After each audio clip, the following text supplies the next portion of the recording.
Lembaga Perlindungan Anak atau LPAI pada Selasa 15 Desember 2020 mendatangi kediaman Habib Rizik Syihab di Petamburan.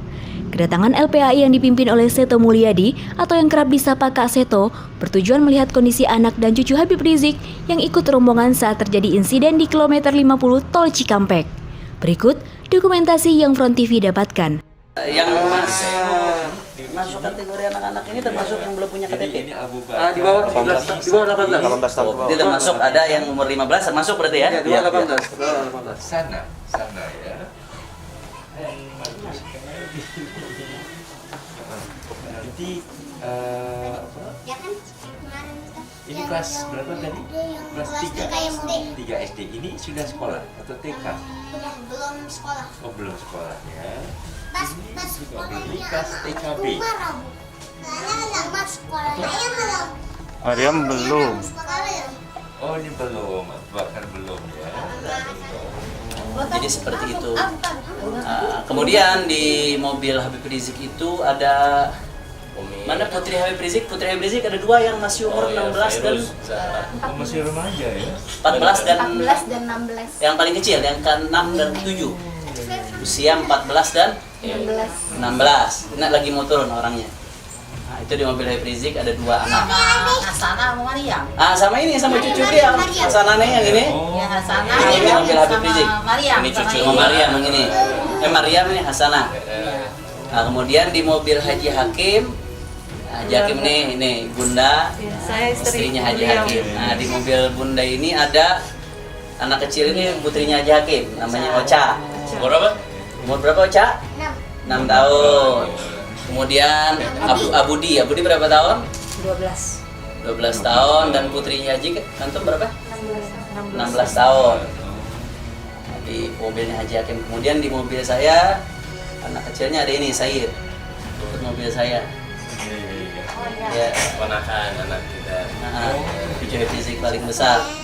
Kemudian anak saya Abu Bakar. Kemudian ada ini Pagi yang paling kecil. Yang paling kecil. Kemudian di mobil Habib Alwi anak-anaknya ada si kembar. Ya, Hasan Hussein. saya istri, anak kembar 2, Sama pembantu. babysitter 2. Oh, Ya. Nah, kemudian sisanya belakang mobil Laskar. Laskar ya. Jadi kita yang namanya mau jalan keluarga, beliau kan mau istirahat ya bawa anak cucu semua. Ya, Bahkan sampai kerabat yang ikut menemani, sahabat beliau ikut mengendari Mekah pun dibawa anak-anak ya, karena memang niatnya mau istirahat di tempat peristirahatan di villa. Makanya kita kaget juga kok malam itu sampai ada insiden, kejar-kejaran, bahkan sampai berakhir ada nyawa yang melayang dari anak-anak Laskar yang berusaha menghambat lajunya. Mereka cuma berusaha menghambat lajunya mobil yang ngikutin itu, yang kita ini nggak tahu ini mobil siapa yang ngikutin terus itu. Jadi cukup tegang. Malam itu Said bagaimana waktu kebut-kebutan? Said tadi cerita takut. Ya, kami dari LPAI, Lembaga Perlindungan Anak Indonesia, yang dulu pernah bernama Komnas Perlindungan Anak, tapi sekarang kembali ke nama lama LPAI, dan kami memang sempat terkejut mendengar berita ini, di mana dalam suasana yang penuh keriuhan itu di jalan tol kilometer 50 itu ternyata ada anak-anak dan bayi. Kalau tidak salah ada 12 anak dan bayi ya. Jadi kami merasa sangat terpanggil untuk melihat kondisi dari anak-anak, bagaimana keadaannya. Artinya kan sering terjadi suatu pengalaman traumatik yang tertunda begitu. Jadi saat itu mungkin kelihatan biasa, tapi beberapa saat kemudian itu baru muncul. Ya, kami akan pantau saja trauma psikis ini, karena bagaimana juga kami hanya berfokus pada anak ya, dalam ini dimanapun juga dalam kasus kerusuhan, mungkin beberapa peristiwa itu di Surabaya, di berbagai tempat di Klaten.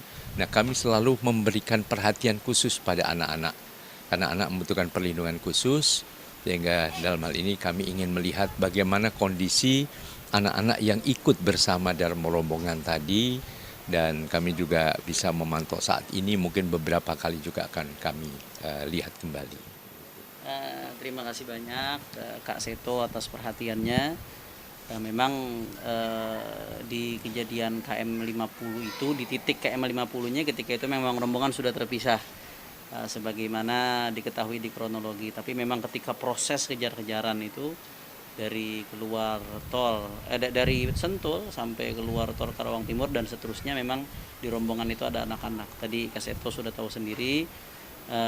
Saya terima kasih banyak atas nama keluarga, atas perhatiannya, atas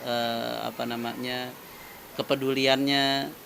Mudah-mudahan insya Allah anak-anak di Indonesia bisa lebih diperhatikan lagi keselamatannya, baik keselamatan zahir atau keselamatan batin, keselamatan fisik atau keselamatan psikis.